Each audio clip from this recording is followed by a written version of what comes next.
ಓಂ ನಮೋ ಭಗವತೆ ವಾಸುದೇವಾಯ.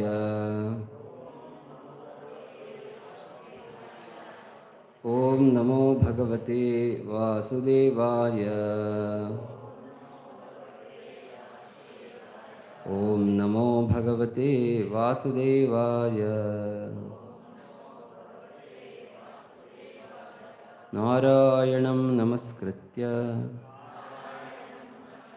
ನರಂ ಚೈವ ನರೋತ್ತಮಂ ದೇವೀಂ ಸರಸ್ವತೀಂ ವ್ಯಾಸಂ ತತೋ ಜಯಮುದೀರಯೇತ್. ನಷ್ಟಪ್ರಾಯೇಷು ಅಭದ್ರೇಷು ನಿತ್ಯಂ ಭಾಗವತ ಸೇವಯಾ ಭಗವತಿ ಉತ್ತಮಶ್ಲೋಕೆ ಭಕ್ತಿರ್ಭವತಿ ನೈಷ್ಠಿಕೀ. ಕೃಷ್ಣಾಯ ವಾಸುದೇವಾಯ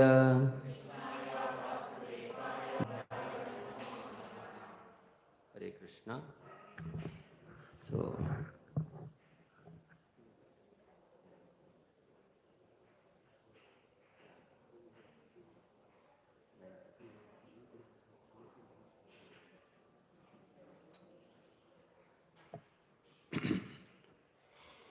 So we have shloka from Chaitanya Charitamrita Madhya Leela, 22nd chapter. So what we will do is, so we will not have back and forth. During the class itself, I will only tell the shloka and the translation because we have shortage of time. So we will have prayers now. Om Ajnana-timirandhasya Jnananjana-shalakaya Chakshurunmilitam Yena Tasmai Shri Gurave Namaha. Shri Chaitanya Manobhishtam Sthapitam Yena Bhutale Swayam Rupaha Kada Mahyam Dadati Swapadantikam. Vandeham Shri Guroho Shri Yuta-padakamalam Shri Gurun Vaishnavamscha Shri Rupam Sagrajatam Sahagana Raghunathan Vitam Tam Sajivam Sadvaitam Savadhutam Parijana-sahitam Krishna Chaitanya Devam Shri Radha Krishna Padan Sahagana Dalita Shri Vishakhan Vitamscha. Namo Om Vishnupadaya Krishna Preshthaya Bhutale Srimate Bhaktivedanta Swami Niti Namine.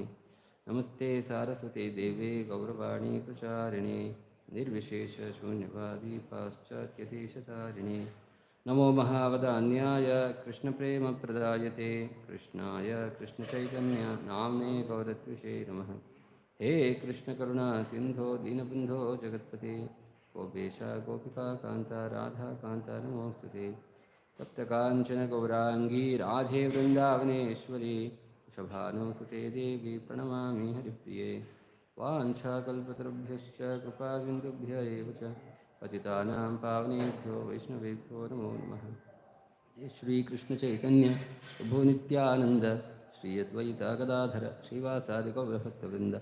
Hare Krishna Krishna Krishna Hare Hare Hare Rama Rama Rama Hare Hare. Hare Krishna. Welcome all to Srimad Bhagavatam discussion, especially. So we are going to discuss on the glories of Ekadashi on the holy day of Vijaya Ekadashi. Hare Krishna. ಎಲ್ಲರಿಗೆ ಸ್ವಾಗತ. ವಿಜಯ ಏಕಾದಶಿಯ ಪವಿತ್ರ ದಿನದಂದು ಏಕಾದಶಿಯ ಮಹತ್ವದ ಬಗ್ಗೆ ಚರ್ಚೆ ಮಾಡ್ತೇವೆ. So we are taking a small section in the beginning of the discussion from Chaitanya Mahaprabhu's instructions to Sanatana Goswami and Madhya Leela, chapter 22nd, the process of devotional service. ಚೈತನ್ಯ ಚರಿತಾಮೃತ ಮಧ್ಯಲೀಲಾ ಇದರಲ್ಲಿ ಚೈತನ್ಯ ಮಹಾಪ್ರಭುಗಳು ಸನಾತನ ಗೋಸ್ವಾಮಿಗಳಿಗೆ ಕೊಟ್ಟಂತಹ ಡೈರೆಕ್ಷನ್ಸ್, ನಿರ್ದೇಶನಗಳೇನಿದೆ ಅದರ ಒಂದು ಭಾಗವನ್ನು ಇಲ್ಲಿವತ್ತು ನಾವು ತಗೊಳ್ತಾ ಇದ್ದೇವೆ.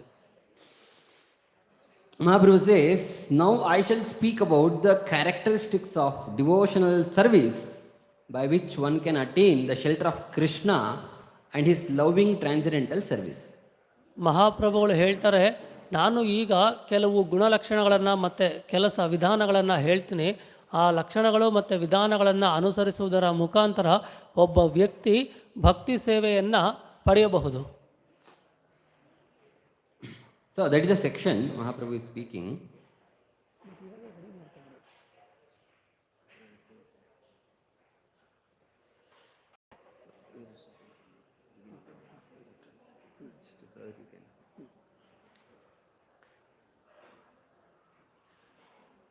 So Mahaprabhu tells to Sanatana Goswami a very important point. He says that the root cause of devotional service to Lord Krishna is, so what is the root cause? Very important. That is association with advanced devotees. That is the root cause of devotion service. ಮಹಾಪ್ರಭುಗಳು ಬಹಳ ಮುಖ್ಯವಾದಂತಹ ಕೆಲವು ಮಾತುಗಳನ್ನು ಹೇಳ್ತಿದ್ದಾರೆ. ಅದನ್ನು ನಾವು ಇವತ್ತು ಕೇಳಿಸ್ಕೊಳ್ತಾ ಇದ್ದೀವಿ. ಭಕ್ತಿ ಸೇವೆಗೆ ಮೂಲ ಕಾರಣ ಏನು? ಒಬ್ಬ ವ್ಯಕ್ತಿ ಭಕ್ತಿ ಸೇವೆಗೆ ಬರಬೇಕು ಅಂದರೆ ಮೂಲ ಕಾರಣ ಏನು ಅಂತಂದರೆ ಅದು ಭಕ್ತರ ಸಹವಾಸ ಮಾತ್ರ.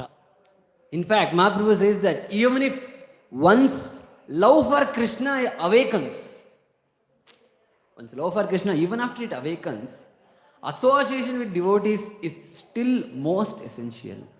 ಮಹಾಪ್ರಭುಗಳು ಹೇಳ್ತಾರೆ, ಒಬ್ಬ ವ್ಯಕ್ತಿ ಬಹಳ ಮುಂದುವರೆದಿದ್ರೂ ಪರವಾಗಿಲ್ಲ, ಆತ ಅಪರೋಕ್ಷ ಜ್ಞಾನಿ ಆಗ್ಬಿಟ್ಟಿದ್ರೂ ಸರಿನೇ, ಆದರೆ ಭಕ್ತರ ಸಹವಾಸ ಅವನಿಗೆ ಅತ್ಯಗತ್ಯವಾಗಿದೆ. And on the contrary, one should not associate with non-devotees. ಇದಕ್ಕೆ ವಿರುದ್ಧವಾಗಿ ಅಥವಾ ಪರ್ಯಾಯವಾಗಿ ಏನು ಅಂತಂದರೆ ಅಭಕ್ತರ ಸಹವಾಸವನ್ನು ಸಹ ಮಾಡಬಾರ್ದು. Mahaprabhu says that it is better to accept the miseries of being encaged within bars and surrounded by burning fire than to associate with those who are devoid of Krishna consciousness. ಮಹಾಪ್ರಭು ಹೇಳ್ತಾ ಇದ್ದಾರೆ, ಒಬ್ಬ ವ್ಯಕ್ತಿ ಒಂದು ಬಂದಿಖಾನೆಯಲ್ಲಿ ಅವನನ್ನು ಹಾಕ್ಬಿಟ್ಟು ಎಲ್ಲ close ಮಾಡಿ ಬೆಂಕಿ ಉರಿತಾ ಇದ್ರೆ ಅಲ್ಲಿ ಬೇಕಾದರೆ ಇರೋದು ಎಷ್ಟೋ ಪರವಾಗಿಲ್ಲ, ಆದರೆ ಕೃಷ್ಣ ಪ್ರಜ್ಞೆ ಇಲ್ಲದಿರೋ ಲೌಕಿಕರ ಸಹವಾಸ ಯಾವತ್ತೂ ಮಾಡಬೇಡಿ ಅಂತ ನಮಗೆ ಅವರು ಹೇಳ್ಕೊಡ್ತಿದ್ದಾರೆ. So I just quoted that to begin with. So now let us come to the discussion where Mahaprabhu says that Ebe sadhana bhakti lakshana suna Sanatan. Sanatan, please hear the lakshana or the characteristics of sadhana bhakti. ಮಹಾಪ್ರಭು ಹೇಳ್ತಾರೆ, ಸನಾತನ ಕೇಳಿಸ್ಕೋ, ಸಾಧನ ಭಕ್ತಿಯ ಲಕ್ಷಣಗಳು ಯಾವ ರೀತಿ ಇರುತ್ತೆ. ಯಹ ಹೈತೆ ಪಾಯಿ ಕೃಷ್ಣ ಪ್ರೇಮ ಮಹಾಧನ್. By following sadhana bhakti, one can obtain the greatest treasure of Krishna bhakti. ಯಾವ ವ್ಯಕ್ತಿ ಈ ಭಕ್ತಿಯ ವಿಧಾನಗಳನ್ನು ಅನುಸರಿಸ್ತಾನೆ, ನಾವು ಧನಕ್ಕೆ ಯಾವ ರೀತಿ ಬೇರೆ ಕೆಲಸ ಮಾಡ್ತೀವಲ್ಲ, ಇದು ಕೃಷ್ಣ ಭಕ್ತಿ ಎಂಬ ಮಹಾಧನವನ್ನು ಆತ ಸಂಪಾದಿಸ್ಕೊಳ್ತಾನೆ. So it is not that the pure love for Krishna is obtained from something outside. No, Mahaprabhu says nitya shuddha, nitya siddha Krishna prema sadhya kabunai shravanadi shuddha chitte karaye udai. Nitya siddha Krishna prema. Krishna prema is nitya siddha, is ever existing, eternally established in the hearts of every jivatma. Krishna ಪ್ರೇಮ ಅನ್ನೋದು ಎಲ್ಲೋ ಹೊರಗಡೆಯಿಂದ ಬರುವಂಥದ್ದಲ್ಲ, ಅದು ಎಲ್ಲರ ಹೃದಯದಲ್ಲಿ ಇದೆ. ಆದರೆ ಶುದ್ಧ ಮನಸ್ಸಿನಿಂದ ಕೇಳಿಸ್ಕೊಂಡ್ರೆ, ಆ ಸಹವಾಸವನ್ನು ಮಾಡಿದ್ರೆ ಅದು ಹೃದಯದಿಂದ ಉದಯವಾಗುತ್ತೆ. So how do we awaken then? It is there dormantly within all of us. How to be awakened? So that is this process of Shravana Adi Shuddha. So we know that Navavidha Bhakti, what we perform, right? Shravana Adi Shuddha Chitte Karaye Udai. So when the heart is purified, when the chitta is purified by the process of hearing and chanting, that is a time when the dormant love gets manifested. ನಿತ್ಯ ಸಿದ್ಧ ಅಂತ ಒಂದು ಪದ ಹೇಳಿದ್ರು, ಅಂದರೆ ನಿತ್ಯವಾಗಿ ಎಲ್ಲರ ಹೃದಯದಲ್ಲೂ ಭಗವಂತನ ಮೇಲೆ ಭಕ್ತಿ ಅನ್ನೋದು ಸ್ವಾಭಾವಿಕವಾಗಿದೆ. ಆದರೆ ಶ್ರವಣ ಮಾಡಿ ನವವಿಧ ಭಕ್ತಿಗಳನ್ನು ಆಚರಣೆ ಮಾಡಿ ಜಪ ಮಾಡೋದರ ಮುಖಾಂತರ ಅದು ಉದಯವಾಗುತ್ತೆ ಅಥವಾ ಜಾಗೃತವಾಗುತ್ತೆ. So when we practice the regulative principles of sadhana bhakti, right, we should keep one important shloka in mind. That is, what is the purpose of all the regulative principles? The purpose is as follows. Smartavyah satatam Vishnoho Vismartavyam na jatu chit Sarve vidhi nishedhasyuhu Yetayoreva kinkaraha. That is, all the vidhi and nisheda, all the do's, all the don'ts. We are supposed to, we are told to do some things, right? And we are supposed to avoid certain things. So we are not supposed to break regulative principles. And we are supposed to do what is the do is you are supposed to chant Hare Krishna, you are supposed to associate with devotees, you are supposed to serve the deities and devotees. Right? There are so many processes. So these do's and don'ts, why are they prescribed? The essential purpose is smartavya satatam vishnoho vismartavyam na jatatit. The do's will help you to remember Krishna. The don'ts will help you not to forget Krishna. Right? So hence we are supposed to follow the do's and don'ts. This is the essential purpose. ಸಾಧನಾ ಭಕ್ತಿಯಲ್ಲಿ ನಾವು ಅನೇಕ ನಿಯಂತ್ರಕ ತತ್ವಗಳನ್ನು ಪಾಲನೆ ಮಾಡ್ತೀವಿ, ಅನೇಕ ವಿಧಾನಗಳನ್ನು ಅನುಸರಿಸ್ತೀವಿ. ಎಲ್ಲ ನಿಯಂತ್ರಕ ತತ್ವಗಳನ್ನು ಪಾಲನೆ ಮಾಡುವುದರ ಉದ್ದೇಶ, ಆ ಎಲ್ಲ ಕೆಲಸಗಳ ಉದ್ದೇಶ ಏನು ಅಂತ ಅಂದರೆ ಕೃಷ್ಣನನ್ನು ಸ್ಮರಣೆ ಮಾಡುವುದು ಮತ್ತು ಕೃಷ್ಣನನ್ನು ಮರೆಯದೇ ಇರೋದು. ನಾವು ನಿಯಂತ್ರಕ ತತ್ವಗಳಲ್ಲಿ ಕೆಲವನ್ನ ಮಾಡಿ ಅಂತೀವಿ, ಕೆಲವನ್ನ ಮಾಡಬೇಡಿ ಅಂತೀವಿ. ಮಾಡಿ ಅನ್ನೋದೆಲ್ಲ ಯಾಕೆ ಅಂತಂದರೆ ಆ ಮಾಡುವುದು ಕೃಷ್ಣನ ಸ್ಮರಣೆ ಮಾಡೋದಕ್ಕೆ ಸಹಾಯ ಮಾಡುತ್ತೆ. ಮಾಡಬೇಡಿ ಅಂತ ಏನಿದೆ ಅಲ್ಲ, ಅದು ಕೃಷ್ಣನ ಮರೆತು ಹೋಗದಿರೋದಕ್ಕೆ ಸಹಾಯ ಮಾಡುತ್ತೆ. ಆದ್ದರಿಂದ ಮಾಡೋದು ಮಾಡದೇ ಇರೋದು ಎಲ್ಲವೂ ಸಹ ನಾವು ಕೃಷ್ಣನ ಸ್ಮರಣೆ ಮಾಡೋದೇ ಮುಖ್ಯ ಅದರಲ್ಲಿ. So it is like you have a pot, right? And suppose there is a hole in it. You are supposed to ensure that the hole is closed. Otherwise you keep filling water. But if there is a hole, it keeps going out. Right? So filling water is like you are doing the hearing and chanting, which awakens slowly your Krishna consciousness. But if these don'ts are not taken care, if you are still engaged in materialistic engagements, especially the sinful activities, what we know, the 4 regulative principles, if you keep breaking them, then what happens is the Krishna consciousness gets leaked out of those. So hence our consciousness is still bereft of Krishna. So hence we should take care of both. ಅತ್ಯುತ್ತಮವಾದ ಉದಾಹರಣೆ, ಒಂದು ಮಡಿಕೆಯಲ್ಲಿ ರಂಧ್ರ ಇದ್ದರೆ ನೀರು ಹಾಕ್ತಾ ಇದ್ದರೆ ರಂಧ್ರದ ಮುಖಾಂತರ ಹೋಗ್ತಾ ಇರುತ್ತೆ. ಅದೇ ರೀತಿಯೇ ಭಕ್ತಿ ಜೀವನ. ನಾವು ಜಪ ಮಾಡ್ತಾ ಇರ್ತೀವಿ, ಎಲ್ಲ ಮಾಡ್ತಿರ್ತೀವಿ, ಅದು ನೀರು ಹಾಕದಂತೆ. ಆದರೆ ಆ ನೀರು ಹಾಗೇ ಉಳ್ಕೊಳ್ಬೇಕು ಅಂದರೆ ಯಾವುದು ಮಾಡಬೇಡ ಅಂತ ಹೇಳಿರ್ತಾರಲ್ಲ ಅದರ ಬಗ್ಗೆ ನಮಗೆ ಸ್ವಲ್ಪ ಗಮನ ಇರಬೇಕು. ಮಾಡಬಾರ್ದು ಅಂತ ಏನೇನನ್ನು ಹೇಳಿದ್ದಾರೆ ಅಥವಾ ನಿಯಂತ್ರಕ ತತ್ವಗಳನ್ನು ಮುರಿಯುವಂತಹ ಕೆಲಸಗಳು ಏನಿದೆ ಅವೆಲ್ಲವನ್ನು ಮಾಡ್ತಾ ಇದ್ದರೆ ಅವು ರಂಧ್ರಗಳಿದ್ದಂತೆ ಹೋಗ್ತಾ ಇರುತ್ತೆ. ತುಂಬ್ತಾ ಇರೋದು ಹೋಗ್ತಾ ಇರೋದಾದರೆ ನಿಲ್ಲೋದೇನೂ ಇರೋದಿಲ್ಲ. ಆದ್ದರಿಂದ ನಿಲ್ಲಬೇಕು ಅಂತ ಅಂದರೆ ಸ್ವಲ್ಪ ಮಾಡದೇ ಇರೋ ಕೆಲಸಗಳನ್ನು ಮಾಡದಂತೆ ಇರಬೇಕು. So there are some class of people who try to engage in hearing and chanting, but they don't take care of regulative principles. We classify them as sahajiyas, right? And there are some class of people who are very pious. They don't break any regulative principles, but they also don't actively engage in Krishna consciousness. They don't actively engage in hearing and chanting. So we have to beware of both the class of people. We should not imitate both of them. That's why we need right example of devotees to follow in our life. ಕೆಲವರು ಇರ್ತಾರೆ, ಜಪ ಮಾಡ್ತಾರೆ, ಶ್ರವಣ ಮಾಡ್ತಾರೆ, ಎಲ್ಲರೂ ಮಾಡ್ತಾರೆ, ಆದರೆ ನಿಯಂತ್ರಕ ತತ್ವಗಳನ್ನು ಪಾಲನೆ ಮಾಡೋದಿಲ್ಲ. ಯಾವುದು ಮಾಡಬೇಡ ಅಂತ ಹೇಳ್ತೀವಿ ಅದ್ರ ಬಗ್ಗೆ ಗಮನ ಹರಿಸೋದಿಲ್ಲ. ಅದೂ ಸ್ವಲ್ಪ ಕಷ್ಟವೇ. ಇನ್ನು ಕೆಲವರು ಇರ್ತಾರೆ, ಅವರು ಯಾವ ಧರ್ಮದ ತತ್ವಗಳನ್ನು ಬ್ರೇಕ್ ಮಾಡೋದಿಲ್ಲ. ಅಂದರೆ ಎಲ್ಲವನ್ನ ಪಾಲನೆ ಮಾಡ್ತಾರೆ, ಧಾರ್ಮಿಕವಾಗಿರ್ತಾರೆ, ಎಲ್ಲ ಇರ್ತಾರೆ, ಆದರೆ ಅವರು ಭಕ್ತಿ ಮಾಡೋದಿಲ್ಲ ಮತ್ತು ಶ್ರವಣ ಕೀರ್ತನೆಗಳನ್ನು ಮಾಡೋದಿಲ್ಲ. ಅದೂ ಸ್ವಲ್ಪ ಕಷ್ಟನೇ. ನಾವೇನು ಮಾಡಬೇಕು ಅಂದರೆ ಆ 2 ವಿಧಾನಗಳನ್ನು ಸಹ ಅನುಸರಿಸಬಾರ್ದು. ಭಕ್ತರ ವಿಧಾನಗಳನ್ನು ಅನುಸರಿಸಬೇಕು. ಯಾರು ಭಕ್ತಿ ಸೇವೆನೂ ಮಾಡ್ತಾರೆ, ನಿಯಂತ್ರಕ ತತ್ವಗಳನ್ನು ಅನುಸರಿಸ್ತಾರೆ, ಅಂಥವ್ರನ್ನ ನಾವು ಅನುಸರಿಸಬೇಕು. So in the process of Vaidhi Bhakti, Mahaprabhu lists the following things we should follow, observe. First, one must accept bona fide spiritual master. Vaidi ಭಕ್ತಿಯಲ್ಲಿ ವಿಧಾನಗಳಲ್ಲಿ ಮಹಾಪ್ರಭುಗಳು ನಮಗೆ ಹೇಳ್ಕೊಡ್ತಿದ್ದಾರೆ. ಮೊದಲನೇದು ಅಂದರೆ ಅಧಿಕೃತ ಪರಂಪರೆಯಲ್ಲಿ ಬಂದಂತಹ ಆಧ್ಯಾತ್ಮಿಕ ಗುಣವನ್ನು ನಾವು ಸ್ವೀಕರಿಸಬೇಕು. Next, one must accept Diksha from him and one must serve him. ಆತನಿಂದ ದೀಕ್ಷೆಯನ್ನು ಪಡಿಬೇಕು, ಆತನಿಗೆ ಸೇವೆ ಮಾಡಬೇಕು. One must receive instructions from the spiritual master and also inquire about devotional service from him. ಆ ಆಧ್ಯಾತ್ಮಿಕ ಗುರುಗಳಿಂದ ನಾವು ಉಪದೇಶವನ್ನು ಪಡೆದುಕೊಂಡು ಅದರಂತೆ ನಾವು ಸೇವೆಯನ್ನು ಮಾಡಬೇಕು ಮತ್ತು ಭಕ್ತಿ ಸೇವೆಯ ಬಗ್ಗೆ ಅವರಲ್ಲಿ ನಾವು ಚರ್ಚೆ ಮಾಡಬೇಕು, ವಿಚಾರ ಮಾಡಬೇಕು. One must follow in the footsteps of previous acharyas and also one must follow the directions given by the spiritual master. ಆಧ್ಯಾತ್ಮಿಕ ಗುರುಗಳು ನೀಡುವಂತಹ ನಿರ್ದೇಶನಗಳನ್ನು ಪಾಲನೆ ಮಾಡಬೇಕು ಮತ್ತು ಹಿಂದಿನ ಆಚಾರ್ಯರ ಹೆಜ್ಜೆ ಗುರುತು ನಾವು ಅನುಸರಿಸಬೇಕು. So now we will come to today's shloka. So Mahaprabhu is telling this to Chaitanya Sanatana Goswami. What is that? Krishna ಪ್ರೀತ್ಯೆ ಭೋಗತ್ಯಾಗ Krishna ತೀರ್ಥೆ ವಾಸ ಯಾವನ್ ನಿರ್ವಾಹ ಪ್ರತಿಗ್ರಹ ಏಕಾದಶಿ ಉಪವಾಸ. Mahaprabhu says, one should be prepared to give up everything for Krishna's satisfaction, and also accept everything for Krishna's satisfaction. The bhoga and tyaga should be the focus.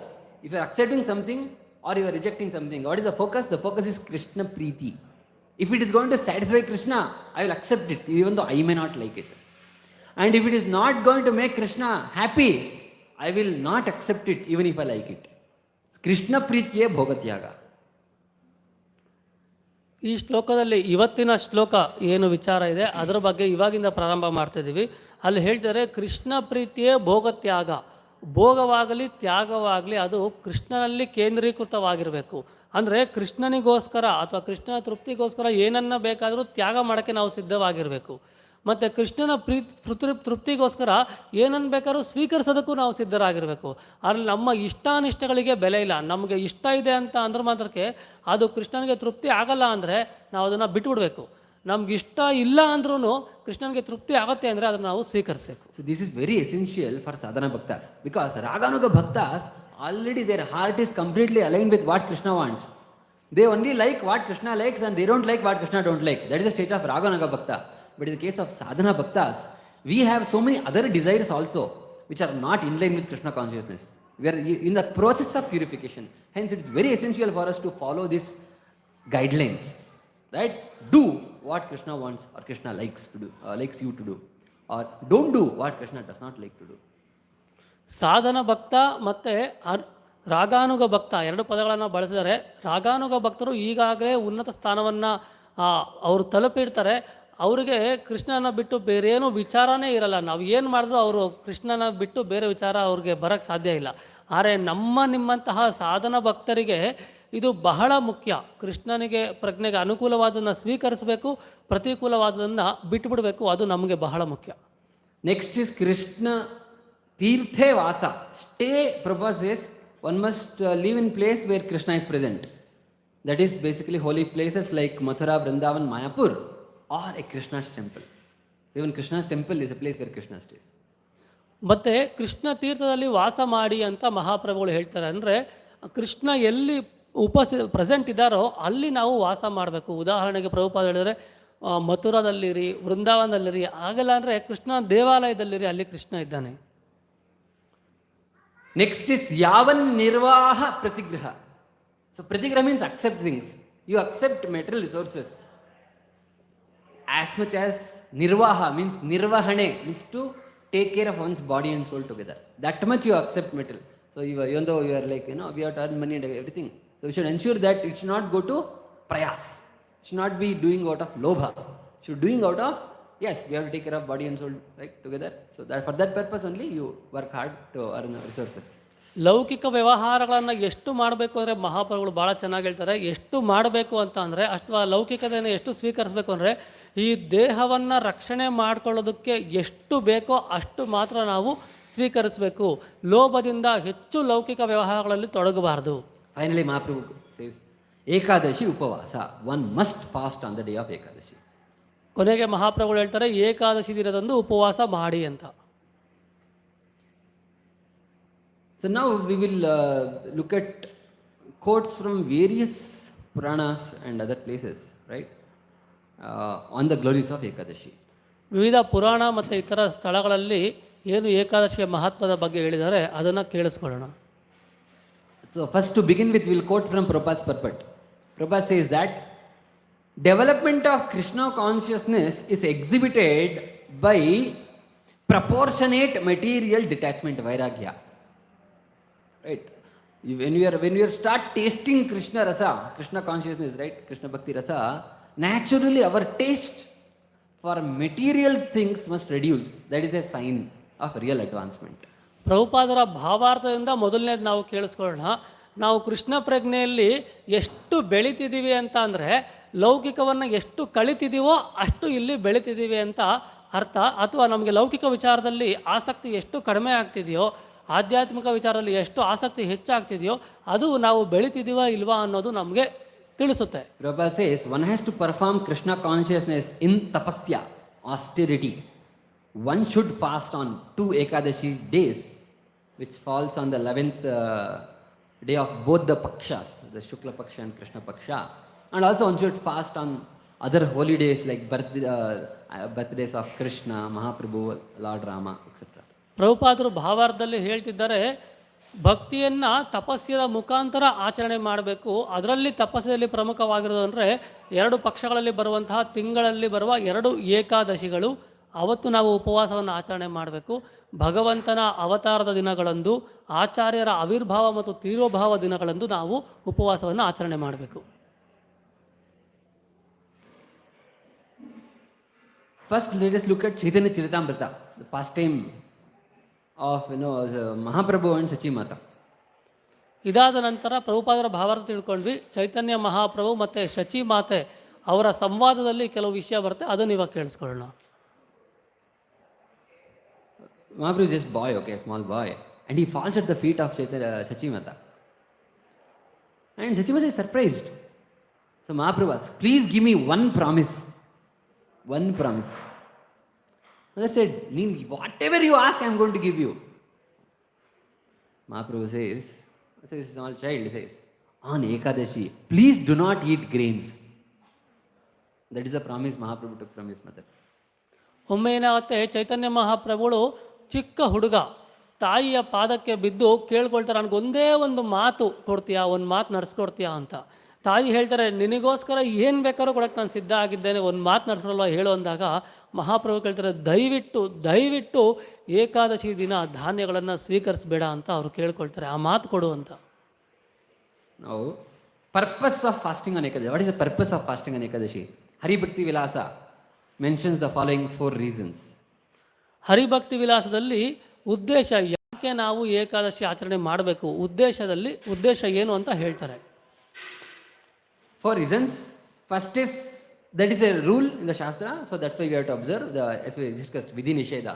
What is supposed to be done, we are supposed to do. That is the first 4 ಕಾರಣದಲ್ಲಿ ಮೊದಲನೇ ಕಾರಣ ಏನು ಅಂತಂದರೆ, ಶಾಸ್ತ್ರಗಳಲ್ಲಿ ಹೇಳಿದೆ, ಅದು ವಿಧಿ ನಿಷೇಧ, ಅದಕ್ಕೆ ನಾವು ಮಾಡಬೇಕು, ಮೊದಲನೇ ಕಾರಣ. And another reason is because eating is forbidden. We are not supposed to eat grains, at least. ಯಾಕೆ, ಇನ್ನೊಂದೇನು ಅಂತಂದರೆ, ಕನಿಷ್ಠ ಪಕ್ಷ ಧಾನ್ಯಗಳನ್ನು ಸ್ವೀಕರಿಸೋದನ್ನು ಬಿಟ್ಬಿಡ್ಬೇಕಾವತ್ತು. Third, because if you neglect, it is a sin, so it causes papa karma. ನಂತರ ಏನಂದರೆ, ಅದನ್ನು ನಾವು ನಿರ್ಲಕ್ಷ್ಯ ಮಾಡಿದ್ರೆ ಅದು ಪಾಪಕರ್ಮವಾಗುತ್ತೆ, ನೀವು ಪಾಪವನ್ನು ಹೆಚ್ಚು ಮಾಡ್ಕೊಳ್ತೀರಾ, ಅದಕ್ಕೆ ಏಕಾದಶಿ ಆಚರಣೆ ಮಾಡಬೇಕು. And most important, because it pleases Lord Krishna. ಬಹಳ ಮುಖ್ಯವಾದ ಅಂದರೆ, ಆ ದಿನ ಉಪವಾಸ ಮಾಡಿದ್ರೆ ಕೃಷ್ಣನಿಗೆ ಬಹಳ ತೃಪ್ತಿ ಆಗುತ್ತೆ. So in Padma Purana it is said, when Ekadashi arrives, at that time all of the sins from all the 3 words resides in grains in the form of Papa Purusha. ಧಾನ್ಯಗಳಲ್ಲಿ ಬಂದು ಪಾಪ ಪುರುಷನಾಗಿ ಸೇರ್ಕೊಳ್ತೆ. So there is a pastime of appearance of Ekadashi. So basically people were suffering a lot by all this Papa Purusha, right? They were committing a lot of sins. So Papa Purusha is the personification of all the sins. So that time Lord is very merciful. Out of his own body comes Ekadashi. So all the people were following the Ekadashi Vrata and they were going back to Godhead. So Papa Purusha was, he didn't have any job to do. So he went to Lord and asked, please, give me some place for me also. Then my Lord, okay, you go and stay in grains. Whoever eats grains on Ekadashi, you can attack them. So from that day, whoever eats grains on Ekadashi, Papa Purusha, because Papa Purusha resides on grains in Ekadashi, right? So they all get contaminated by the sins. ಏಕಾದಶಿಯ ಹಿನ್ನೆಲೆ ಏನಿದೆ ಅಂದರೆ, ಮೊದಲು ಏನಿತ್ತು ಅಂದರೆ, ಭಗವಂತನ ಆದೇಶದಂತೆ ಎಲ್ಲರೂ ಏಕಾದಶಿ ವ್ರತವನ್ನು ಆಚರಣೆ ಮಾಡ್ತಿದ್ರು. ಎಲ್ಲ ಪಾಪಗಳಿಂದ ಮುಕ್ತರಾಗಿ ಅವರೆಲ್ಲ ವೈಕುಂಠಕ್ಕೆ ಹೋಗ್ತಾಯಿದ್ರು.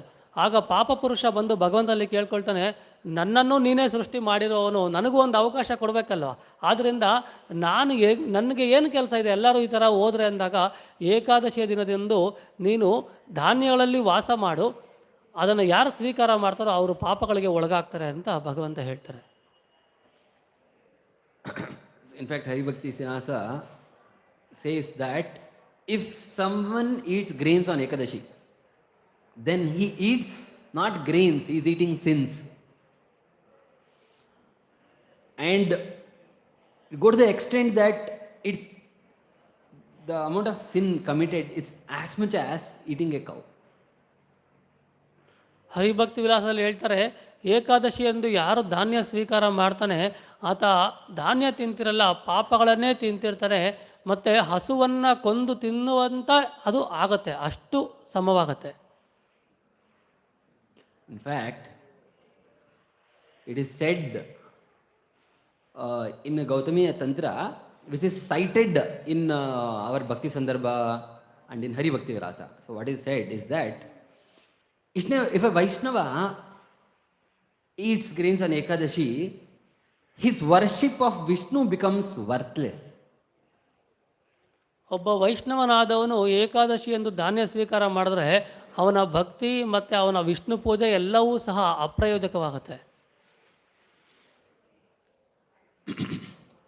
And in Bhakti Rasamrita Sindhu, Rupa Goswami quotes from Brahma-Vairta Purana. He says that performance of Ekadashi destroys all sins and bestows unlimited punya and causes them to remember Krishna. ಭಕ್ತಿ ರಸಾಮೃತ ಸಿಂಧುವಿನಲ್ಲಿ ಹೇಳ್ತಾರೆ, ಏಕಾದಶಿ ಆಚರಣೆ ಮಾಡೋದ್ರಿಂದ ಅವನ ಎಲ್ಲ ಪಾಪಕರ್ಮಗಳು ದೂರವಾಗುತ್ತೆ, ಮತ್ತು ಎಲ್ಲ ರೀತಿಯ ಸಂಪತ್ತನ್ನು ಆತ ಗಳಿಸ್ಕೊಡ್ತಾನೆ, ಮತ್ತು ಕೃಷ್ಣನ ನೆನಪು ಮಾಡ್ಕೊಳ್ಳೋದಕ್ಕೆ ಅದು ಸಹಾಯ ಮಾಡುತ್ತೆ ಏಕಾದಶಿ ಆಚರಣೆ.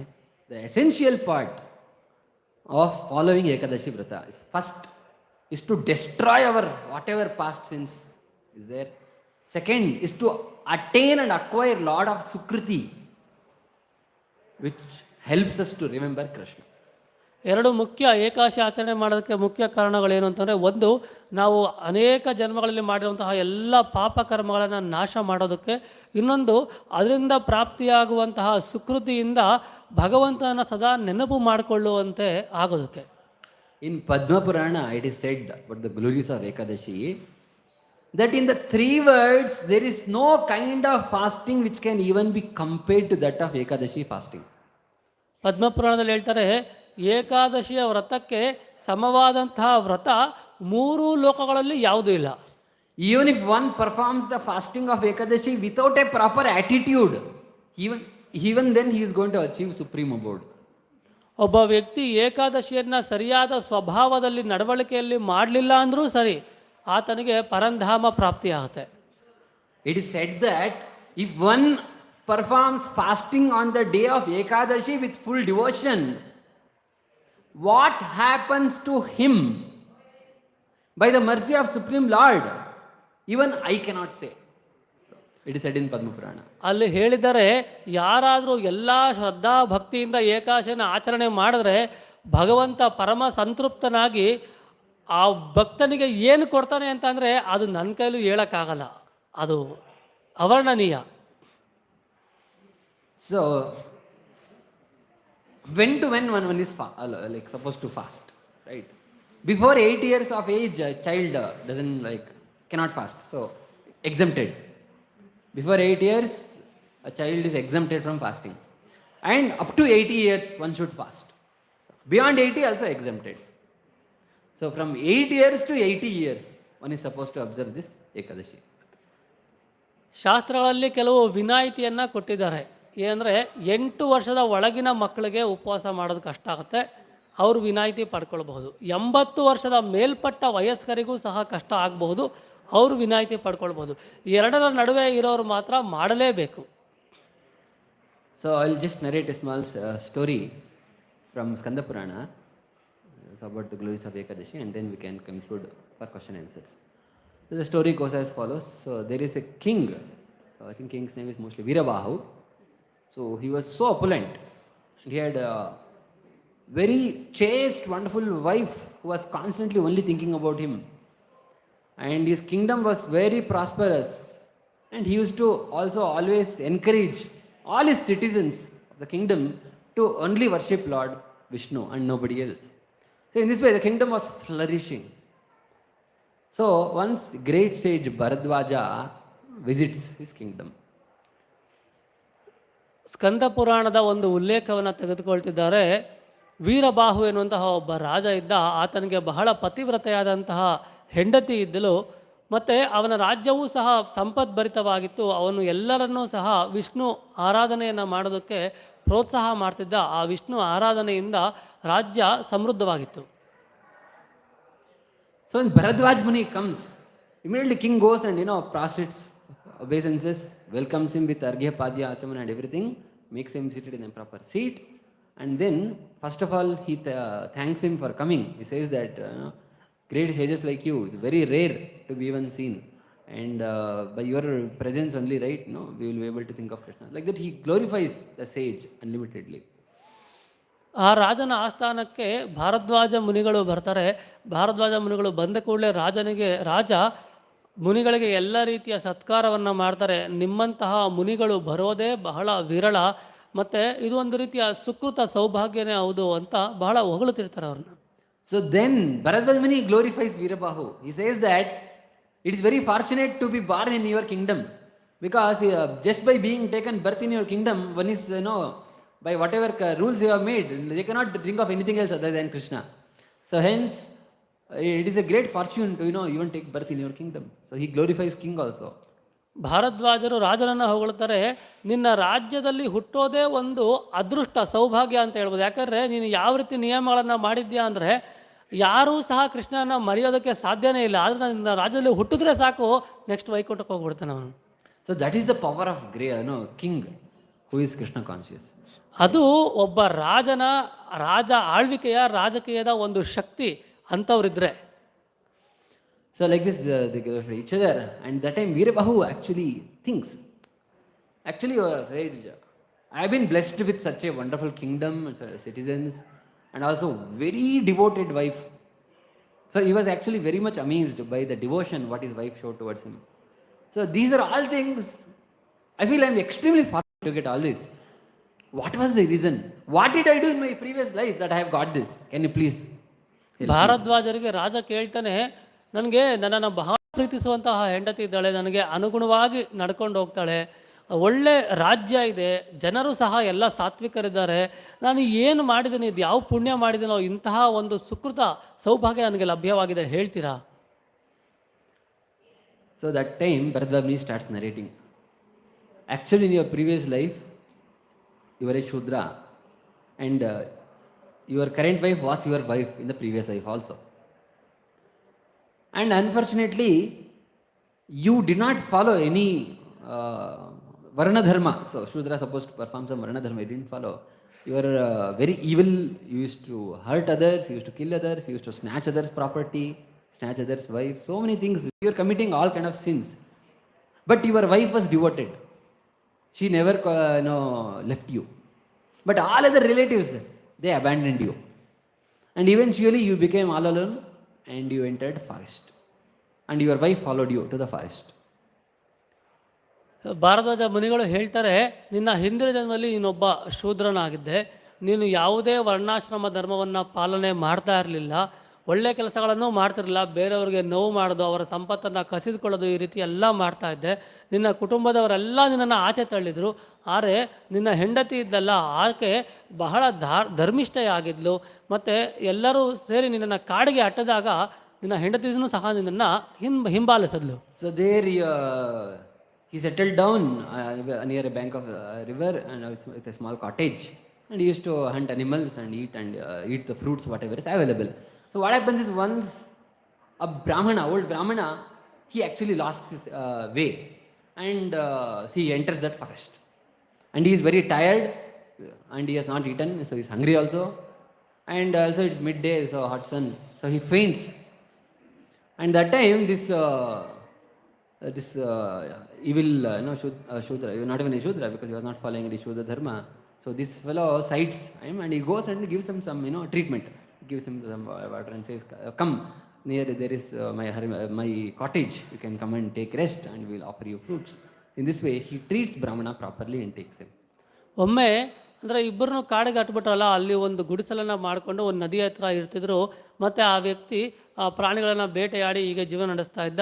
ಒಬ್ಬ ಬ್ರಾಹ್ಮಣ ಆ ದಾರಿಯಲ್ಲಿ ಬರ್ತಿದ್ದ. ಆತ ಬಹಳ ಆಯಾಸವಾಗಿರೋದ್ರಿಂದ ಸುಸ್ತಾಗಿ ಅಲ್ಲೇ ಬಿದ್ದೋಗ್ಬಿಡ್ತಾನೆ. ಆ ಬ್ರಾಹ್ಮಣನಿಗೆ ಉಪಚಾರ ಮಾಡಿ ತನ್ನ ಮನೆಗೆ ಬನ್ನಿ ಅಂತ ಕರ್ಕೊಂಡು ಹೋಗ್ತಾರೆ. So there Brahmana accepts his service, whatever fruits is given, and then that time Shudra says, actually I am getting a feeling now that I don't want anything in this world other than worshipping Lord Hari,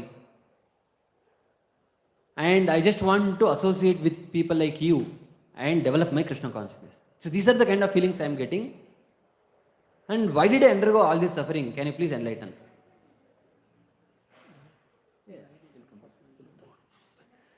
so ಆ ಬ್ರಾಹ್ಮಣನಿಗೆ ಎಲ್ಲ ಸತ್ಕಾರ ಆದಮೇಲೆ ಆತ ಹೇಳ್ತಾನೆ, ನನಗೆ ಮೊದಲು ಎಷ್ಟೊಂದು ದುರ್ಬುದ್ಧಿ ಇತ್ತು, ಇದೇನೋ ನಿಮಗೆ ಈ ಸತ್ಕಾರ ಮಾಡಿದ ತಕ್ಷಣ ನನಗೆ ದೇವ್ರ ಪೂಜೆ ಮಾಡಬೇಕು, ಕೃಷ್ಣನಿಗೆ ಪೂಜೆ ಮಾಡಬೇಕು ಅನಿಸ್ತದೆ, ನಿಮ್ಮಂತಹ ಒಳ್ಳೆಯವರ ಸಹವಾಸ ಮಾಡಬೇಕು ಅನ್ನಿಸ್ತಾ ಇದೆ, ಏನೋ ಒಂಥರ ವಿಚಿತ್ರ ಅನ್ನಿಸ್ತಿದೆ ಅಂತ ಹೇಳ್ತಾರೆ. So that time Brahmana says, actually in your previous life you were a Brahmana and you were doing all kinds of pious activities, following all Vrata and everything. But once what happened was that you observed fasting of Ekadashi on an Ekadashi day which was contaminated by the presence of Dashmi. Sometimes Dashmi overlaps Ekadashi, and you fasted on that day. So because of that your mind got corrupted and you started engaging in sinful activities. So that's why if you observe in our Ekadashi calendar, sometimes on a day of Dvadashi you are doing fasting. Why? Because the actual Ekadashi day is there. So there is also a presence of Dashmi on that day, and that's why we Vaishnavas don't fast on that day. We fast on the next day. So you might have observed that. ಬ್ರಾಹ್ಮಣ ಆ ವ್ಯಕ್ತಿಗೆ ಹೇಳ್ತಾನೆ, ಯಾಕೆ ನಿನಗೆ ಈ ಥರ ತಿಳುವಳಿಕೆ ಬರ್ತಿದೆ ಅಂತಂದ್ರೆ ನಾನು ಹೇಳ್ತೀನಿ ಕೇಳಿಸ್ಕೊ. ಮೊದಲು ನೀನು ಹಿಂದಿನ ಜನ್ಮದಲ್ಲಿ ಒಬ್ಬ ಬ್ರಾಹ್ಮಣನಾಗಿಯೇ ಹುಟ್ಟಿದ್ದೆ. ನೀನು ಏಕಾದಶಿ ಆಚರಣೆ ಮಾಡುವಾಗ ಏನು ಮಾಡಿದೆ ಅಂದರೆ, ದಶಮಿಯ ದಿನ ನೀನು ಏಕಾದಶಿಯನ್ನು ಆಚರಣೆ ಮಾಡಿದೆ. ಸರಿಯಾಗಿ ತಿಳುವಳಿಕೆಯನ್ನು ಪಟ್ಕೊಳ್ದೆ ದಶಮಿ ಮತ್ತು ಏಕಾದಶಿ ಅಂದರೆ ಸರಿಯಾಗಿ ಏಕಾದಶಿ ದಿನ ಆಚರಣೆ ಮಾಡಿದೆ. ಎರಡೂ ಕೆಲವೊಂದು ಸರಿ ಬರುತ್ತಲ್ಲ, ಹಿರಿಯರು ಅವಾಗ ನಿರ್ಧಾರ ಮಾಡ್ತಾರೆ ಯಾವ ದಿನ ನಾವು ಆಚರಣೆ ಮಾಡಬೇಕು ಅಂತ. ಅದನ್ನು ಸರಿಯಾಗಿ ತಿಳ್ಕೊಳ್ದೆ ಆಚರಣೆ ಮಾಡಿದೆ. ಆದ್ದರಿಂದ ನಿನ್ನ ಬುದ್ಧಿ ಅವಾಗಿಂದ ಕೆಟ್ಟೋಯ್ತು, ಪಾಪಕರ್ಮಗಳಲ್ಲಿ ನೀನು ತೊಡಗಿದೆ. So hence you became Shudra in this life. But now why all of a sudden your mind has deviated again, mind has turned back towards Krishna? The reason is, in your previous life your daughter's son, he gave his Akhanda Ekadashi Vrata Punya to you. Because he gave that, moment he gave that Punya to you, your mind again turned back towards Krishna. ಆಗ ಹೇಳ್ತಾರೆ, ಆದರೆ ಇವಾಗ ಯಾಕೆ ನಿನಗೆ ಈ ರೀತಿ ಒಳ್ಳೆ ಬುದ್ಧಿ ಬರ್ತಿದೆ ಅಂತ ಅಂದರೆ, ನಿನ್ನ ಹಿಂದೆ ನೀನು ಏಕಾದಶಿ ಸರಿಯಾಗಿ ಆಚರಣೆ ಮಾಡಿಲ್ಲ. ಆದರೆ ನಿನ್ನ ಮಗಳ ಮಗ ಇದನ್ನಲ್ಲ, ಅವನು ನಿನ್ನ ಮೊಮ್ಮಗ ಏನು ಮಾಡ್ದ, ಆತ ಮಾಡಿದ ಅಖಂಡ ಏಕಾದಶಿಯ ಪುಣ್ಯವನ್ನು ನಿನಗೆ ಧಾರೆ ಎರೆದು ಕೊಟ್ಟ. ಅದರಿಂದ ನಿನ್ನ ಕೆಟ್ಟ ಬುದ್ಧಿಯೆಲ್ಲ ಹೋಗಿ ಒಳ್ಳೆಯ ಆಲೋಚನೆ ಈಗ ಬರ್ತಾ ಇದೆ. So at that time Lord Hari comes from Vaikuntha and blesses both of them and takes them back to Godhead. ಆ ಸಂದರ್ಭದಲ್ಲಿ ಭಗವಂತ ಹರಿ ವೈಕುಂಠದಿಂದ ಇಳಿದು ಬರ್ತಾನೆ, ಅವರಿಬ್ಬರಿಗೆ ಅನುಗ್ರಹವನ್ನು ಮಾಡ್ತಾನೆ. So by this we conclude the discussion on the glories of Ekadashi. So we'll open the forum for any question, answer and comments. ಇಲ್ಲಿಗೆ ಏಕಾದಶಿಯ ಮಹತ್ವದ ಬಗ್ಗೆ ಏನು ಚರ್ಚೆ ಇದೆಯೋ ಅದನ್ನೆಲ್ಲ ನಾವು ಮುಕ್ತಾಯ ಮಾಡ್ತಿದ್ದೀವಿ. ಈ ಬಗ್ಗೆ ಏನಾದರೂ ಪ್ರಶ್ನೆ ಇದ್ದರೆ ಕೇಳಬಹುದು.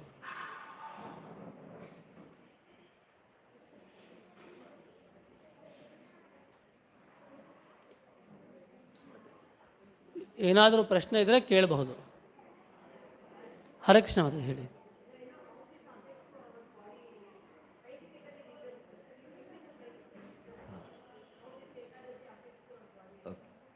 ಮಾತಾಜಿ ಒಂದು ಪ್ರಶ್ನೆ ಕೇಳ್ತಿದ್ದಾರೆ, ತಾವು ಹೇಳಿದ್ದು ಭಾಳ ಚೆನ್ನಾಗಿತ್ತು, ಆದರೆ ವೈಜ್ಞಾನಿಕ ಕಾರಣಗಳನ್ನು ಏನಾದರೂ ಕೊಡಬಲ್ಲಿರಾ? ಇದು ನಮ್ಮ ದೇಹವನ್ನು ಯಾವ ರೀತಿ ದೇಹಕ್ಕೆ ಪರಿಣಾಮ ಮಾಡುತ್ತೆ ಅನ್ನೋ ವೈಜ್ಞಾನಿಕ ಕಾರಣವನ್ನು ಕೊಡಬಲ್ಲಿರಾ ಅಂತ ಅವ್ರು ಕೇಳ್ತಿದ್ದಾರೆ. So in Ayurveda it said Langhanam Paramaushadam. Langhana means fasting. So just like most of you would be working with some machines. If the machine is constantly running and you are not stopping it, what will happen to the machine? It will start giving problems. But give it a rest for some time. and lubricate it properly and everything, again the machine can run properly. Similarly, the digestive system is one thing which is constantly running, because our tongue keeps hankering for so many things. We keep eating here and there. So there is no rest for the digestive system. It's constantly working, right? So when you give that rest, so once in 15 days we are giving that rest, right? So what happens is the digestive system recuperates, and hence it becomes better. ಮೊದಲನೇ ಕಾರಣ ಏನು ಅಂತಂದರೆ, ಆಯುರ್ವೇದದಲ್ಲಿ ಹೇಳಿದ್ದಾರೆ ಲಂಘನಂ ಪರಮೌಷಧಂ, ಅಂದರೆ ಉಪವಾಸ ಅನ್ನೋದು ದೊಡ್ಡ ಔಷಧಿ ಇದ್ದಂತೆ. ಅನೇಕ ಸಾರಿ ಹೇಳಿದ್ದಾರೆ ಉಪವಾಸ ಮಾಡೋದ್ರಿಂದ, ಉದಾಹರಣೆ ಮುಖಾಂತರ ಹೇಳಿದರೆ ಕ್ಯಾನ್ಸರ್ನಂತಹ ಅನೇಕ ರೋಗಗಳು ಸಹ ವಾಸಿಯಾಗಿದೆ ಅಂತ. ಆದ್ದರಿಂದ ಉಪವಾಸ ಮಾಡೋದ್ರಿಂದ ನಮ್ಮ ದೇಹ ಏನಾಗುತ್ತೆ ಅಂದರೆ ಪ್ರತಿದಿನ ಜೀರ್ಣಾಂಗ ವ್ಯವಸ್ಥೆ ಕೆಲಸ ಮಾಡ್ತಾನೆ ಇರ್ತಾರೆ, ರೆಸ್ಟೇ ಇರೋದಿಲ್ಲ. ಪ್ರಭುಗಳು ಹೇಳಿದಂತೆ ಒಂದು ಮಷಿನ್ಗೆ ರೆಸ್ಟ್ ಕೊಡದೆ ಒಂದೇ ಸಮ ಕೆಲಸ ಮಾಡ್ತಾನೆ ಇದ್ದರೆ ಮಷಿನ್ ಬೇಗ ಹಾಳಾಗ್ಬಿಡುತ್ತೆ. ಅದಕ್ಕೆ ಸ್ವಲ್ಪ ರೆಸ್ಟ್ ಕೊಟ್ಟು ಲೂಬ್ರಿಕೇಷನ್ ಹಾಕಿ ಸ್ವಲ್ಪ ರಿಪೇರ್ ಆ್ಯಂಡ್ ಮೇಂಟೆನೆನ್ಸ್ ವರ್ಕ್ಸ್ ಎಲ್ಲ ಅವಾಗವಾಗ ಮಾಡ್ತಾಯಿದ್ರೆ ಮಷಿನ್ ಚೆನ್ನಾಗಿ ಕೆಲಸ ಮಾಡುತ್ತೆ. ಅದೇ ರೀತಿಯಾಗಿ ನಮ್ಮ ದೇಹಕ್ಕೆ ಸ್ವಲ್ಪ ರೆಸ್ಟ್ ಕೊಡಬೇಕು. ಆ ರೆಸ್ಟ್ ಕೊಟ್ಟಾಗ ದೇಹ ಪುನಶ್ಚೇತನಗೊಳ್ಳುತ್ತೆ, ಒಳಗಡೆ ಎಲ್ಲ ಏನು ಅಂದರೆ ಅನಗತ್ಯ ವಸ್ತುಗಳು ಅವೆಲ್ಲ ಆಚೆ ಬರುತ್ತೆ, ಮತ್ತು ದೇಹ ಚೆನ್ನಾಗಿ ಕೆಲಸ ಮಾಡೋಕ್ಕೆ ಪ್ರಾರಂಭ ಮಾಡುತ್ತೆ. See, most of these modern day diseases like BP, diabetes, etc., so many other diseases which are chronic disorders, so they are caused because of improper digestive system. Means the food is not digested properly. Moment the food which is entered your body has not digested properly, it gives rise to so many ailments. So hence the digestive system is given a lot of importance, right? So the digestive fire, especially when you say digestive system, it means the digestive fire. If the digestive fire is not taken care of properly, right, all the body becomes storehouse of diseases. So hence this langhana, what you do, the fasting, right, it makes your digestive fire stronger, right? So in that way it helps you. ಮತ್ತು ನಮ್ಮ ದೇಹಕ್ಕೆ ಏನೇ ಆಹಾರ ನಾವು ತಗೊಳ್ತೀವಲ್ವಾ, ಅದು ತಕ್ಷಣ ಜೀರ್ಣ ಆದರೆ ದೇಹಕ್ಕೆ ಉಪಯೋಗ. ಅದು ಹೆಚ್ಚು ಕಾಲ ಇದ್ದರೆ ಅದು ಒಳಗಡೆ ಪಾಯ್ಸನ್ ಆಗೋಕ್ಕೆ ಪ್ರಾರಂಭ ಆಗ್ತಾ ಇರುತ್ತೆ. ಆದ್ದರಿಂದ ಇದೇನು ತಿಂದಿದೀವೋ ಅದು ಜೀರ್ಣ ಆಗೋದು ಬಹಳ ಮುಖ್ಯ. ಯಾವಾಗ ನಾವು ಉಪವಾಸ ಇತ್ಯಾದಿಗಳನ್ನು, ಮತ್ತು ಅನೇಕ ರೋಗಗಳಿಗೆ ಅಜೀರ್ಣನೇ ಮೊದಲನೇ ಕಾರಣ, ಸರಿಯಾಗಿ ಜೀರ್ಣ ಆಗದಿರದೆ ಮೊದಲನೇ ಕಾರಣ, ರೋಗಗಳಿಗೆ ಕಾರಣ ಆಗುತ್ತೆ.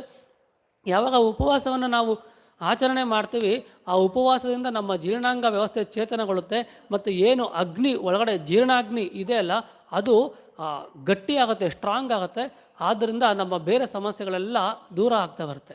And a Japanese scientist has recently performed a study on how this once in 15 days fortnightly fasting helps your body. So he has done elaborate research. I'm not quoting that, but it is there. You can get that. ಮತ್ತು ಒಬ್ಬ ವಿಜ್ಞಾನಿಯೂ ಸಹ ಹೇಗೆ 15 ದಿನಗಳಿಗೊಮ್ಮೆ ಉಪವಾಸ ಮಾಡೋದ್ರಿಂದ ನಮ್ಮ ದೇಹ ಬಹಳ ಆರೋಗ್ಯದಾಯಕವಾಗುತ್ತೆ ಅಂತ ಚೆನ್ನಾಗಿ ವರ್ಣನೆ ಮಾಡಿದ್ದಾರೆ. ಪ್ರಭುಗಳು ಬೇಕಾದ್ರೆ ಪ್ರವಚನದ ನಂತರ ಅದರದ್ದು ಅಂದರೆ ಯಾವ ಪುಸ್ತಕ ಏನು ಅಂತ ಬೇಕಾದ್ರೆ ಮಾಹಿತಿ ಕೊಡ್ತಾರೆ, ನೀವು ಅದನ್ನು ಸಹ ಓದಿ ತಿಳುವಳಿಕೆ ಪಡ್ಕೊಳ್ಬೋದು. ಮತ್ತೆ ತಮ್ಮ ಪ್ರಶ್ನೆಗೆ ಉತ್ತರ ಸಿಕ್ತು ಅನಿಸುತ್ತೆ. ಓಕೆ.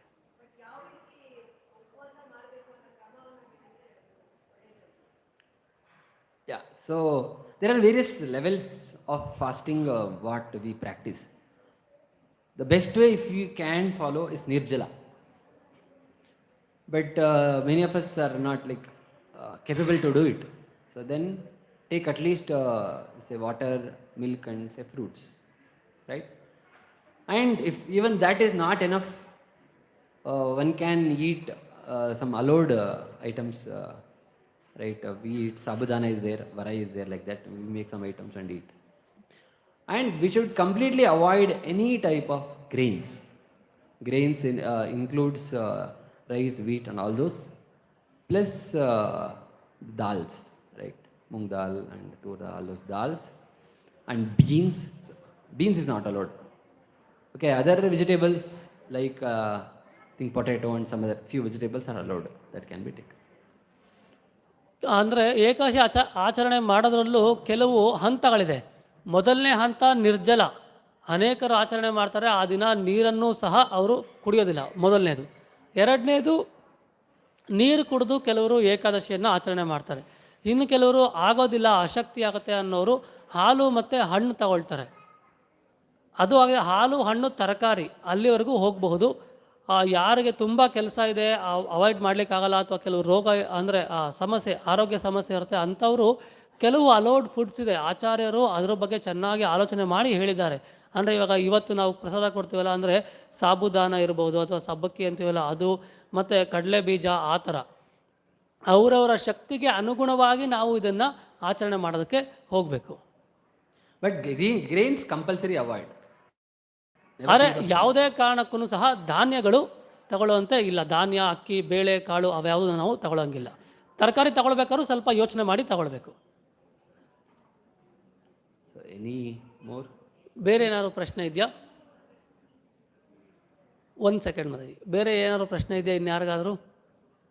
ಎಸ್ ಪ್ರಭು.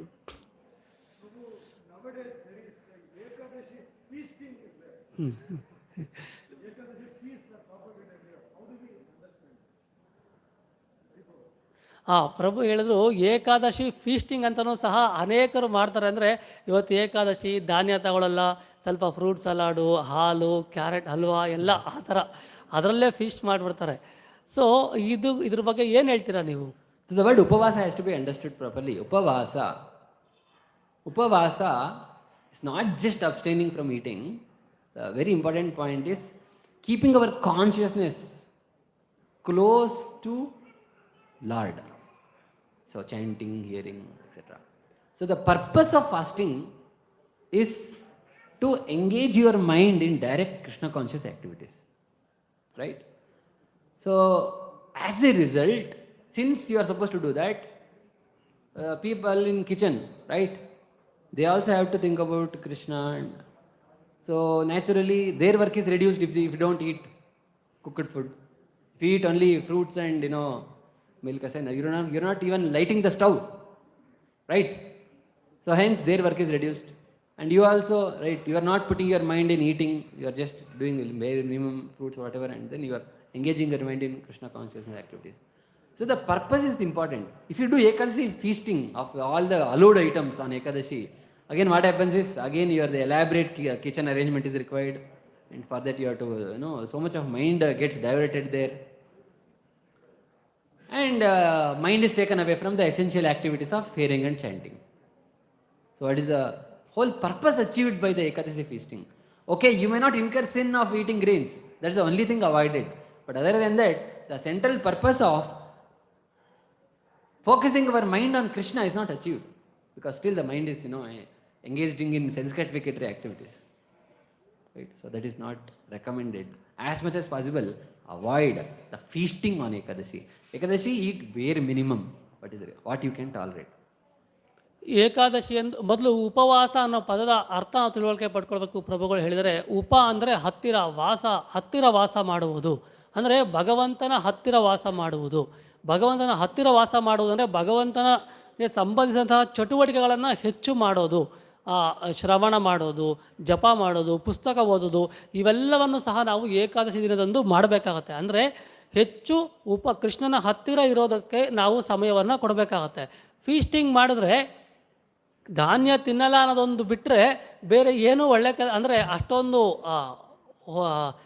ರೆಕಮೆಂಡ್ ಮಾಡುವಂತಹ ಕೆಲಸಗಳನ್ನು ನಾವೇನು ಮಾಡೋಕ್ಕೆ ಸಾಧ್ಯ ಇಲ್ಲ. ಹೆಚ್ಚಿನ ಸಮಯ ಅಡುಗೆ ಮಾಡೋದ್ರಲ್ಲಿ ಮತ್ತು ತಿನ್ನೋದ್ರಲ್ಲಿ ಮತ್ತು ಶುಚಿ ಮಾಡ್ಕೊಳ್ಳೋದ್ರಲ್ಲಿ. ಒಂದು ಸಾರಿ ಅಡುಗೆ ಮಾಡಿದ್ರೆ ಎಷ್ಟು ಕೆಲಸ ಬರುತ್ತೆ ಅಂತ ನಮಗೆ ಗೊತ್ತು. ಮತ್ತು ನಾವು ತಿಂದರೂ ಸಹ ಎಷ್ಟು ಕೆಲಸ ಬರುತ್ತೆ, ತಿನ್ನಬೇಕು ಮತ್ತು ಶುಚಿ ಮಾಡ್ಕೊಳ್ತಾ ಇರಬೇಕು ಇತ್ಯಾದಿ ಬೇರೆ ಎಲ್ಲ ವಿಸರ್ಜನೆ ಕೆಲಸಗಳಿರ್ತದೆ. ಆದ್ದರಿಂದ ಆದಷ್ಟು ಸಹ ಈ ಫೀಸ್ಟನ್ನು ಅವಾಯ್ಡ್ ಮಾಡಿದ್ರೆ ದೇಹವನ್ನು ಮೇಂಟೈನ್ ಮಾಡೋದಕ್ಕೆ ನಮಗೆ ಎಷ್ಟು ಅನುಕೂಲ ಆಗುತ್ತೋ ಅಷ್ಟನ್ನು ಮಾತ್ರ ನಾವು ಸ್ವೀಕಾರ ಮಾಡಿದ್ರೆ ಭಗವಂತನ ಕುರಿತ ಚಟುವಟಿಕೆಗಳಲ್ಲಿ ತೊಡಗೋದಕ್ಕೆ ಅವಕಾಶ ಹೆಚ್ಚಾಗುತ್ತೆ ಅಂತ ಪ್ರಭುಗಳು ಹೇಳ್ತಿದ್ದಾರೆ. ಬೇರೆ ಏನಾದರೂ ಪ್ರಶ್ನೆ ಇದ್ದರೆ? ಎಸ್.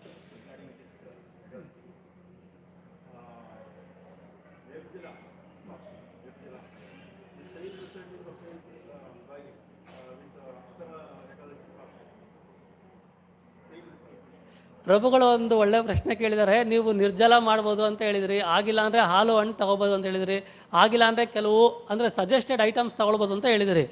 ನಿರ್ಜಲ ಮಾಡೋರಿಗೂ ಸಜೆಸ್ಟೆಡ್ ಐಟಮ್ಸ್ ತೊಗೊಂಡು ಏಕಾದಶಿ ಮಾಡೋರ್ಗು ರಿಸಲ್ಟು ಫಲ ಒಂದೇ ಸಿಗುತ್ತಾ ಅಂತ ಪ್ರಭು ಕೇಳ್ತಿದ್ದಾರೆ. Of course not.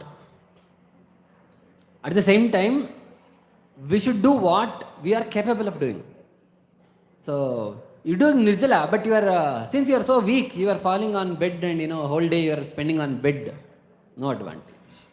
But you are doing nirjala and engaged in chanting and even serving deities and taking care of other aspects of Krishna consciousness. That nirjala is the best. Not the nirjala where you are lying down on bed telling I am doing a nirjala fasting, I don't have any energy. No, not that nirjala. So instead of the second type of nirjala, you eat some fruits or whatever and engage in Krishna conscious activities. That is better. But the best is you do nirjala and you act as if you are having more energy that day and serve Krishna. That is the best. ಇಲ್ಲ, ಏನೇನು ಯೋಗ್ಯತೆಗೆ ಅನುಗುಣವಾಗಿ ನಾವು ಭಕ್ತಿ ಅಂದರೆ ಏಕಾದಶಿ ಆಚರಣೆ ಮಾಡ್ತೀವಿ, ಅದಕ್ಕೆ ಅನುಗುಣವಾಗಿಯೇ ನಮಗೆ ಫಲ ಸಿಗುತ್ತೆ. ಹಾಗಂತ ಮಾತ್ರಕ್ಕೆ ನಾನು ನಿರ್ಜಲ ಮಾಡ್ತೀನಿ ಅಂತ ಮಲಗಿಬಿಟ್ರೆ ನಾನು ಇವತ್ತು ಏನು ಕೆಲಸ ಮಾಡಲ್ಲ, ನಿರ್ಜಲ ಮಾಡ್ತಾಯಿದ್ದೀನಿ, ಸುಸ್ತಾಗ್ಬಿಡ್ತದೆ ಅಂತ ಅಂದ್ಬಿಟ್ಟು ಜಪ ಇಲ್ಲ, ತಪ ಇಲ್ಲ, ಮತ್ತು ದೇವ್ರ ಕೆಲಸಗಳು ಏನೂ ಇಲ್ಲ ಅಂತ ಅಂದರೆ ಅದರಿಂದನೂ ಏನು ಪ್ರಯೋಜನ ಆಗಲ್ಲ. ಅದರ ಬದಲು ಸ್ವಲ್ಪ ಏನಾದ್ರು ತಗೊಂಡು ದೇಹವನ್ನು ಸ್ವಲ್ಪ ಶಕ್ತಿಯುತವಾಗಿ ಇಟ್ಕೊಂಡು ಜಪ ಇತ್ಯಾದಿಗಳನ್ನು ಮಾಡೋದು ಒಳ್ಳೆಯದು. ಮತ್ತು ಭಾವನೆಯೂ ಸಹ ಬಹಳ ಮುಖ್ಯ. ಅಂದರೆ ನಮಗೆ ಗೊತ್ತಾಗುತ್ತೆ ಎಷ್ಟು ತಗೊಂಡ್ರೆ ನಾವು ಇರ್ಬೋದು, ತಡ್ಕೋಬೋದು, ನಮಗೆಲ್ಲರಿಗೂ ಗೊತ್ತಾಗುತ್ತೆ. ಅದ್ರ ಮೇಲೆ ನಾವು ವರ್ಕೌಟ್ ಮಾಡಿ ಪ್ರಾಮಾಣಿಕವಾಗಿ ನಾವು ಮಾಡಬೇಕು. ಆ ಪ್ರಾಮಾಣಿಕತೆ, ಆ ಶುದ್ಧ ಭಾವನೆ ಬಹಳ ಮುಖ್ಯವಾಗಿರೋದು. ಅದ್ರ ಮೇಲೆ ನಾವು ಮಾಡಿದ್ರೆ ಅದಕ್ಕೆ ಅನುಗುಣವಾಗಿ ಫಲ ಸಿಗುತ್ತೆ. ಆದರೆ ನಿರ್ಜಲ ಶ್ರೇಷ್ಠ, ಹೌದು, ನಿರ್ಜಲ ಜೊತೆಗೆ ಭಕ್ತಿ ಸೇವೆ ಮಾಡೋದು ಶ್ರೇಷ್ಠ. Is it answered, Prabhu? Or you have anything to comment on it?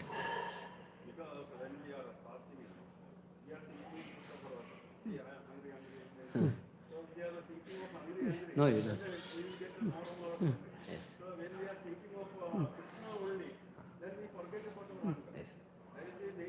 Correct.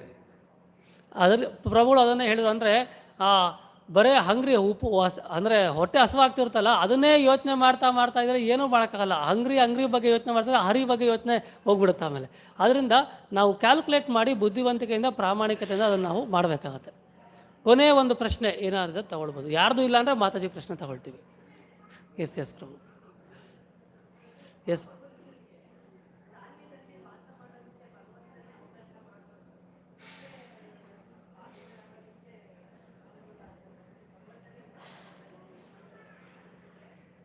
ಪಾಪ ಪುರುಷನಿಗೆ ದಾನದಲ್ಲೇ ಭಗವಂತ ಇರೋಕ್ಕೆ ಅವಕಾಶ ಮಾಡಬೇಕು, ಪಾಪ ಮಾಡೋಕ್ಕೂ ಅವಕಾಶ ಮಾಡಿಕೊಡ್ತಾರಲ್ಲ. Prabhu will translate. So what I heard is Lord allowed Papa Purusha to reside in grains and in that way indirectly made people commit sins. So that is the question. Yes. So Mataji ಪ್ರಶ್ನೆ ಅಂದರೆ ಭಗವಂತನೇ ಪಾಪ ಪುರುಷನ ದಾನದಲ್ಲಿ ಇಟ್ಟುಬಿಟ್ಟು ನಮ್ಮನ್ನು ಪಾಪ ಮಾಡುವಂತೆ ಮಾಡ್ತಿದ್ದಾರಲ್ಲ ಅಂತ ಅವ್ರ ಪ್ರಶ್ನೆ. So Lord has given directions, right? He has clearly told on Ekadashi do not eat grains, right? So it's like there is a fire, because of you're cooking something or you're eating something and you're telling the child don't go and touch the fire because it's going to harm you. Right, and still the child is curious and going and touching fire. Now, is the problem with parents or the child? Right. So similarly, Lord has clearly given instruction. If Lord has not told anybody, He has allowed, eat grains, no problem, and then told Papa Purusha go and reside, go. Then if Lord is doing like that, okay, you can say blame Lord. But Lord is telling very clearly because Papa Purusha is also surrendered to like Lord. Lord has to give some space for him to stay, right? Just like Kali Purusha, he surrendered to Parikshit. Give me some space where I can stay in your kingdom. Right? Then Parikshit says, okay, wherever four principles are broken, you can stay there. That time the Kali Purusha says, in your kingdom, nobody breaks 480 principles. So where will I stay? Okay, wherever somebody is hoarding lot of gold. Hoarding means more than what they need, they are storing. There you can stay. So like this. Okay, so since they have surrendered to Krishna, Krishna has to give some space to him. So, and Krishna also give direction to people. See, Papa Purusha is staying in grains, don't eat. He has given clear directions. So they will follow advice of Krishna.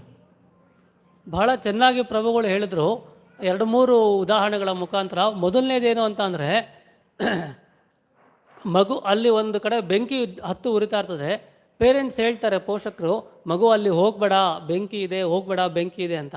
ಆದಾಗ್ಯೂ ಮಗು ಅಲ್ಲಿಗೆ ಹೋಗಿ ನಾನು ಮುಟ್ತೀನಿ ಅಂತ ಅಂದರೆ ಪೇರೆಂಟ್ಸ್ನ ದೂಷಿಸ್ಬೋದು, ಪೇರೆಂಟ್ಸ್ನೇ ತಪ್ಪು ಅಂತ ಹೇಳೋಕ್ಕಾಗತ್ತಾ? ಸಾಧ್ಯ ಇಲ್ಲ.